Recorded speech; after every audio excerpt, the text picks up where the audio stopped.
Thank you, Rianne and Claire, for this opportunity to honor the legacy of our teacher and friend, Shakti. I met Shakti almost 20 years ago in a hot spring water pool one evening at a dance retreat. Shakti had recently returned from her own long solitary sanctuary in the desert. I suspect to be able to listen more closely to her great calling that would become this work. In the pool, 6 of us began spinning or twirling Shakti horizontally. As we turned her body, I remember watching her face appear on the surface and then disappear again into the hot steaming water, and appear again on the surface and disappear into the hot water. And instead of gasping for air,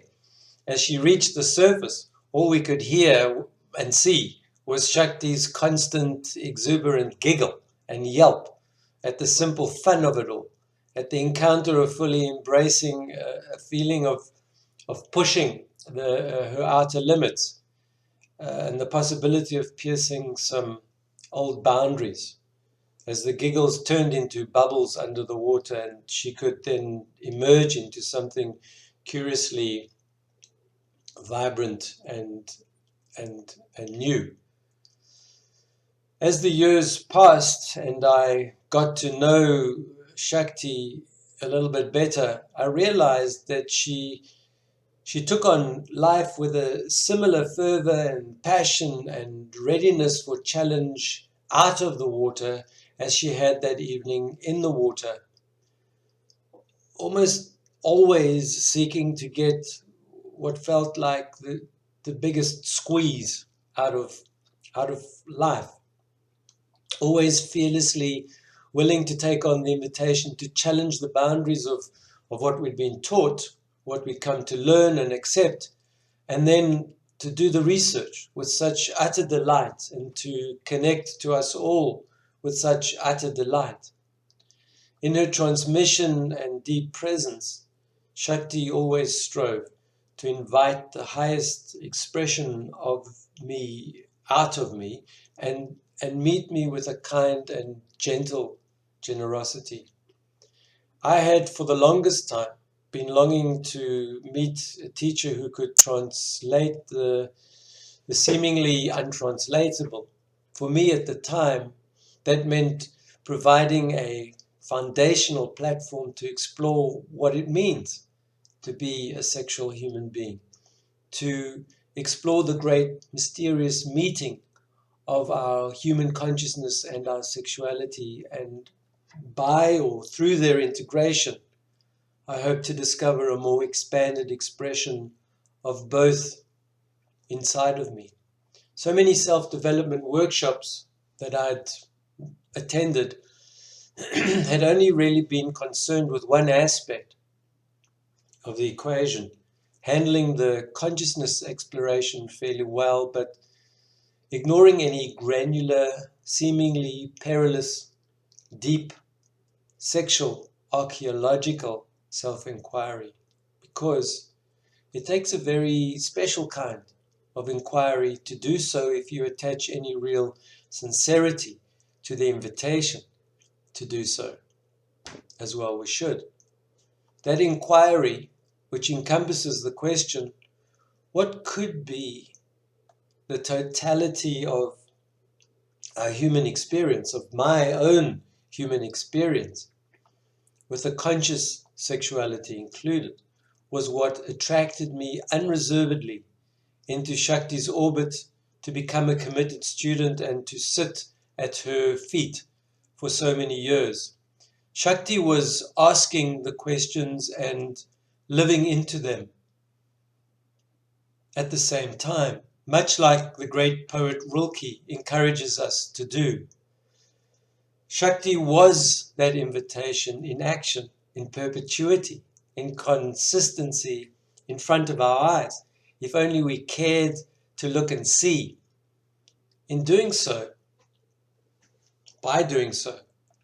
I sensed that she was unknowingly transmitting her own particular wise and courageous brand of fearlessness which was so palpable, and somehow it bled into the ether of those witnessing. Just the witnessing of that alone could be incredibly transformational. When I signed up to study her curriculum, in particular the totality therapy course, and to be mentored alongside her, I did so with a secret and rather cheeky desire to be catapulted far, somewhere into an outer orbit beyond my own knowing and comfort zones, and somehow to come and rest in my own inner, more expanded self. And I was never disappointed. For me, Shakti had a consistent and remarkable capacity for such deep presence and such care, and even a beautiful, joyous fascination when listening and guiding. She was able to weave her concepts, which often appeared to be grasped from another region, and deliver them into clear and actionable teachings. But really, often words were not really necessary. If it was a one-on-one session or a group sitting, it felt to me as if existence herself, in the most graceful and tender of ways, had snuck in to come and listen and witness and offer via her transmission a gentle nudge and some permission to be able to explore in this direction or that direction and get gracefully cracked open, sometimes gently and sometimes not so gently at all,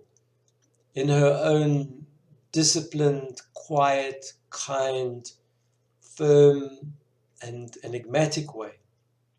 Shakti maintained an impeccable quality of presence and fierce commitment to offer herself up for service. Perhaps I can say then that Shakti's teachings have allowed me to come home to a place I had always suspected existed, but I lacked the knowing and the capacity to reach there on my own. What happened for me was the beginning of a repairing of my consciousness with sexuality included at the deepest level. No doubt that her teachings and practices were able to set in motion for me an ongoing, ever expanding, new felt sense reality, far away from the entertainment paradigm of sex I was first introduced to, and indeed carried with me into much of my adult life, towards